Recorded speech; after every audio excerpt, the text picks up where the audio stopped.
I'm going to just have a chat with Roy as a friend. I'm not going to promote his company because just happened that Roy worked in a company handling all this SMM2H application. All right. So I think there are some insight or some information that will be very useful for the audience. All right. So now I understand there are a lot of different understanding or rumors about what this new requirements about. Now, we're not going to spend a long time going through point by point. Yeah.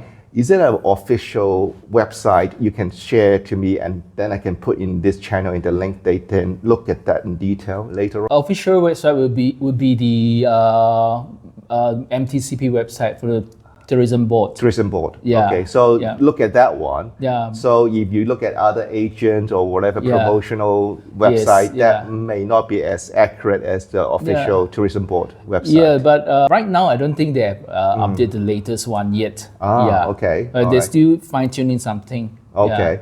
Now, I've been focusing on my age group during the time I applied for this SMM2H, which is over 50 years old. And how many categories actually are there? If you're talking about the current one, there's only one category right now. Oh, okay. And which is? Which is from 30 years old onwards. From 30 years old onwards? Yeah. So it's no more like 50 years old? No more. So from now on, what's the major changes comparing to last year? Okay, the major changes is first, of course, the fixed deposit. You have to, the increase from the last time 150,000 to now 500,000 per person. Yeah, per person. I mean per application. Yeah, it regardless of you're applying for yourself as a family or as a family with dependent. Yes. So for example, if there's a couple, husband and wife, and a child, that would be a total of 1.5 million. No, it's still the same. 500, still the same. 500 ringgit. 500,000. Oh, sorry, 500 grand, 500,000 for the entire family. Yes. Okay, because I thought it's going to be each individual become 1.5 No, it's ringgit. per application. Per application. So the main applicant would be, for example, the husband. So the spouse will be act like as a dependent, and the child also, the children. I see. Yeah. Any limit or maximum children they can? No limits. So they can bring 10 if they want. You can. And it's still 500,000 ringgit. Last year when I applied, there's a clear line drawn. Above 50 years old, we did not need to purchase properties here. Yes. Any changes on that? Right now, you don't have to purchase any property in Sarawak. Sarawak is the only state that doesn't require in any age group. In any age group, Okay. Yeah. So the minimum age applying for this is 30. 30. 30. And above. Above, yes. No age limits. No age limit. 80 years old. 80 years old. Yeah. Now, about the insurance, I understand that last year we understand when you're younger than 60 years old, you need to purchase a medical insurance from Sarawak. Yeah. Over 60, you don't. Yes. Is that the same case now? It's still the same. It remains. Yeah. Okay. But how about now, after 2 years, now I'm 58, I become 60 years old. Okay. Do I need to still continue buying the insurance? Yes, you still have to continue. Unfortunately, because the entry, when you first enter the program, it started from there. If you're 58, even if you're 59, you are eligible for the insurance. You still have to purchase the insurance throughout the whole program.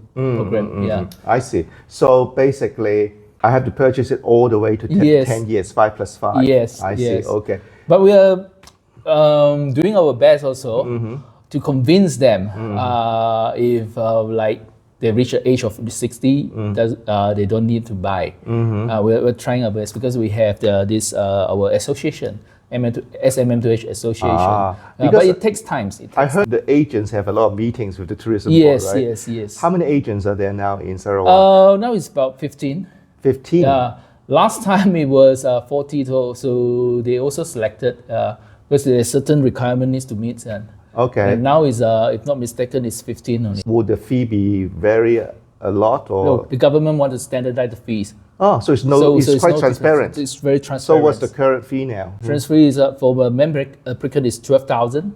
12,000 ringgit. 12,000 ringgit. So whether it's single or family as one application? 12,000 for one person. For one person, okay. So remember. So there's an additional of 2,000 for each dependent. Okay, well that one, speak to the agent carefully. Yeah. So it's not like what we talked about earlier on about the fixed deposit per application. Yeah. So that's why we get confused because there's so many numbers we have to deal with. Yeah. Recently, I got my application approved very quickly. What's the update now? Is it as fast now, or you see? Actually, we just submitted last few weeks. We don't know yet how fast it can be. Yeah. So currently, it took me less than 3 months from the application to the approval. Yeah. Okay. So now, throughout all this application, sharing your experience because you have been dealing with your clients from different countries, what sort of mistakes they make that our audience can avoid?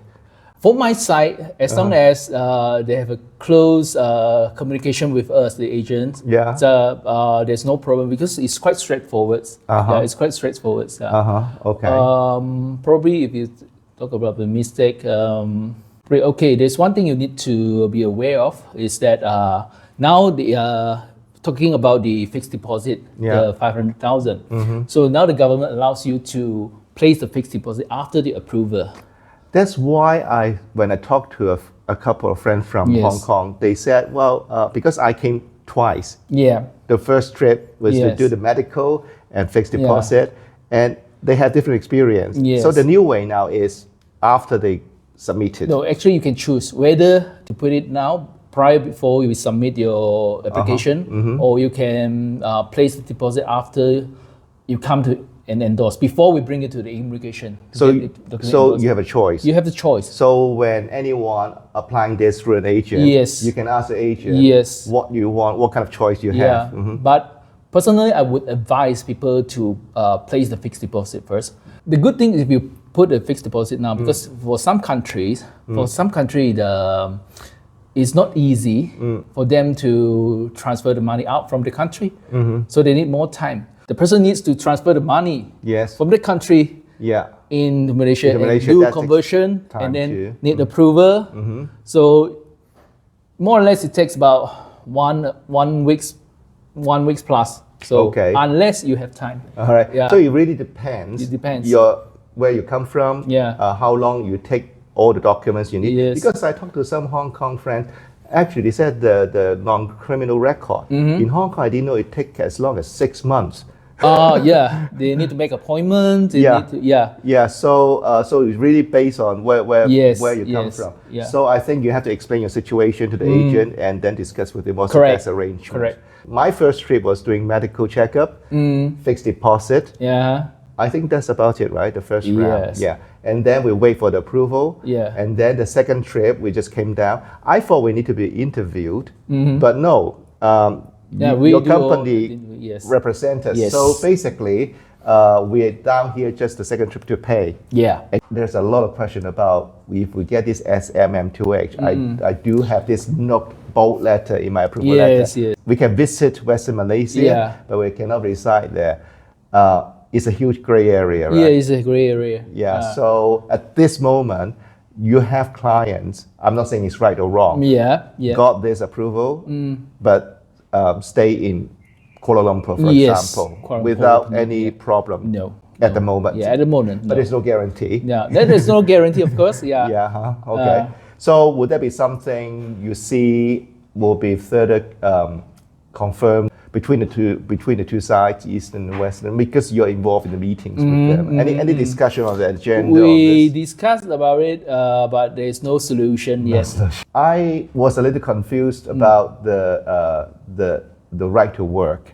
Here, I got as SM2H now. For certain categories, I can apply to work 20 hours maximum a week. But that's only Sarawak. Not in Kuala Lumpur. So at the moment, I'm still forbidden to do any work. Correct. I did read the visa, the label very carefully. The way it says it is employment.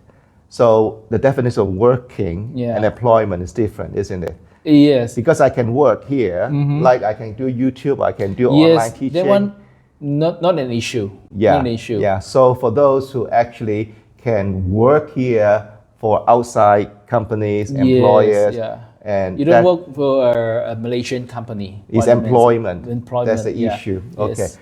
Any experience that you see any applicants failed and why they, I mean, just something we learned. Okay, two reasons only. Usually it's the letter of good conduct. Where they find out, where the government find out, the authority find out they committed some crime in some sort of crime in the country. So even though they got the certificate already submitted along with the application. Yeah, but that is very rare, very rare case. Okay. Yeah, and the secondly is they fail the medical test. But then they should know. Yeah, they should know because the first thing when people come to apply, we will bring them to the medical center to do all the medical checkup. Like what we've done. Yes. So by that point, if we fail, then that's it. Yeah, that's it. But so it's not like something we pass that and get failed later. Is there No, any it's case? very rare. Very rare. Okay. Yeah. Unless you have the past medical history, unless you like hepatitis carrier, subject to approval, but we can still appeal. Would this authority actually reach out to each country to check the medical record or anything like that? Not at the moment. Not at the moment. It's based on the local medical report. Yeah. Okay. I have a question from one of my audience from Hong Kong. Yeah. They applied the SMM2H before the pandemic and then shifted to an SMM2H agent from MM2H. Now they were not very happy about that. And of course they got the visa now, but they're talking about if they renew, do they have to still keep using the same agent or can they choose another better one? They can choose, as long as you terminate the previous visa, you can choose another. So at this point, although basically this audience, his agent's job is done. Yes. Then they pay them, they got the visa. Thereafter, if you're not happy with the service, but then you finally got the visa, you can find another agent to continue? No, because they still need you to stick with the same agent. It's to protect the agents, to avoid people simply change the agents. Right. Yeah. So let's say if this friend on my YouTube channel, he left a comment to me, if that agent he used is no longer on the list. That is case by case basis. We have to write a letter. If the agent is still existing, we need to consent from the agent to release his client to another agent.